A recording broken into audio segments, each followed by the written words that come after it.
राज्याचे उपमुख्यमंत्री अजित पवारांनी पुण्यात कोरोनाच्या मुद्द्यावर एक आढावा बैठक घेतली। या बैठकीनंतर बोलताना त्यांनी कोरोनाला घाबरण्याची कोणतीही गरज नसल्याचे स्पष्ट केले।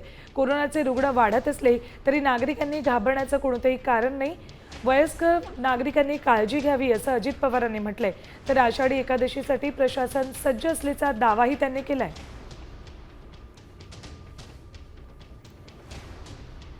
पण कोरोनाच्या पार्श्वभूमीवर काही देशामध्ये पेशंट आपल्याला बघायला मिळाले, त्यात सगळ्यात जास्त पेशंट केरळमध्ये बघायला मिळाले।